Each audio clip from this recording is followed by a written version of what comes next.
The DC Extended Universe has been in the absolute gutter for a minute now. It's no surprise to you guys, I mean, why else would you have clicked on the video? Stinker after stinker has been released, with some good ones snuck in there, and I'm gonna take a look at why and what needs to happen in order to fix it. First things first, what have they done good? Let's look at some of the highlights. Batman? Awesome. Badass, no extra shit, cool movie. It's almost like early Marvel movies, which obviously being their direct competitor, is a good comparison. Even Marvel has been in the dumps in recent times, but they have been unarguably the better side in the movie scene. Batman seems like they had a story to tell. They weren't trying to please the audience by introducing Superman from 78 via a boom tube. It was just a simple, good story. People, however, did have their flaws, as typically movies do, but a lot were from the after credits scene. What happened in the after credits scene?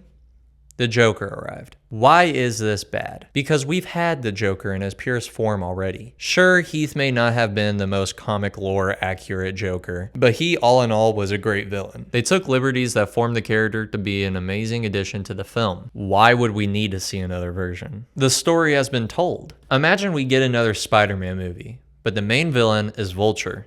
But hold on now, it's played by a different guy. We've seen it already, who cares? There are good DC films out there. Dark Knight, Wonder Woman, the Flashpoint Paradox, sure. But let's look at something like Blue Beetle. I love Blue Beetle. I think he's a cool character, but we do not need a Blue Beetle movie. What gave you guys the idea that Blue Beetle would translate good in theaters? The Blue Beetle movie is like whenever you have a cool idea for a project, and once you start on it, you begin to realize that you just don't care. But you're already too deep into it, so you gotta finish it. He just isn't worth it. At least right now. I didn't even see Blue Beetle and I like the character. People just don't care. If we look at DC's competitor Marvel, we can see how they got to where they're at. At first, we didn't get an Iron Man movie and just automatically assumed, okay, they're gonna build up to the Avengers. It wasn't seen as a building block to something bigger. It just felt like a genuine interpretation of a beloved comic book character we all enjoy. I'm here to talk to you about the Avenger Initiative. And for the people that didn't read the comics, which were most, it was Robert Downey Jr. as a billionaire in an iron suit that blows shit up. Cool, I'm there for it. The story was on par with other media from that time, and it was just a fun watch.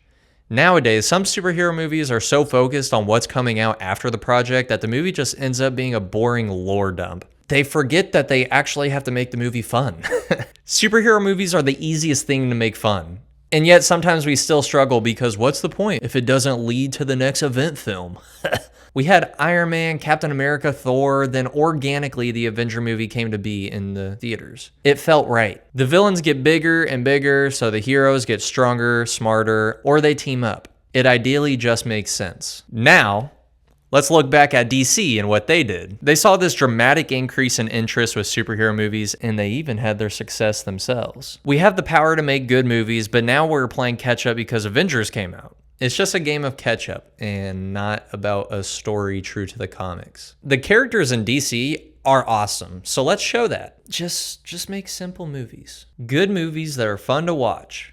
Nobody cared about the Justice League movie because honestly, I think we were just simply not ready for it. We haven't had the time to want a team-up movie. With Avengers, we've grown to like the characters beforehand. And then with Justice League, we're getting introduced to them.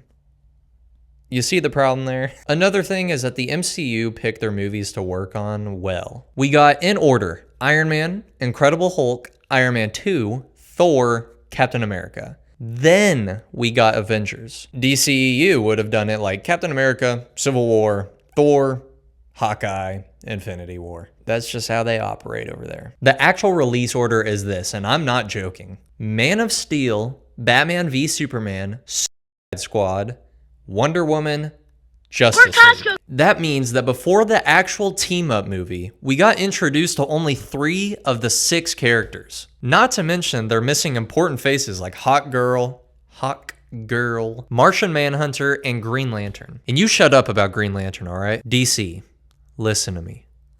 Take your time. Take a breath. Now more than ever is the best time to turn things around. We got James Gunn, so let's get good use out of his creative mind. And give Green Lantern some justice, Jesus. Even if it's an animated show, I don't give a damn. It's such a badass storyline and no one cares to give it justice it deserves, no pun intended. Fuck Hal Jordan. Give us Kyle or John. Preferably Kyle, though, because he turns into the White Lantern. That would make for a badass season of a great show. Sorry. Back on track. So how do we go forward? Well, it's simple, really. You have two options. One, to restart and make a whole new timeline. We have the Batman movie. That is enough to begin. We don't need backstories. We've heard it. Spider-Man didn't need a backstory. Batman didn't need a backstory. Don't worry about that yet. Focus on making these movies fun, badass, and something to talk about after with your friends, not headlines. Or there's option two. You pretend like everyone knows everything about DC and his backstory, and you just start a journey. The second could work, but the first builds more of a fan base in my opinion, showing us why these characters are fun. Don't even worry about a Justice League or a Teen Titans movie, or any other team up for that matter. Just give us a fun watch. I mean, that's all that matters at the end of the day. Not Black Adam or Blue Beetle. Also, don't tell us what you're making years before it even comes into production. Then I really don't care. All in all, if the movie has a good, simple story, then people will like it. Batman was a fun mystery that keeps you intrigued. Nothing hinting at Superman, Wonder Woman, any of that. Hell, even if it's animated, I don't care. That could be more fun than a live action in some cases. DC can do it. I just hope they eventually get their ideas straightened out and they do it. I love DC, and I'm tired of them shitting out these movies hoping to compete with Marvel, when they realistically could flip the script and actually be a competitor. If DC went animated, then shit wouldn't look wonky, and the main focus can be the story, which can literally be a revamp of an old comic. Even if they wanted to ride the multiverse wave, fuck it, Lego Batman did it and it was great. Just stop with the backstories and boring lore dumping and we should be alright. I would much rather take a fun animated movie kind of like Into the Spider-Verse, showing us the real side of DC Comics, maybe get a little bit graphic, who knows, I don't know, and show us what it has to offer versus a weird game of catch up with bad, forgettable movies. I believe in you, DC. Just please give us cool shit.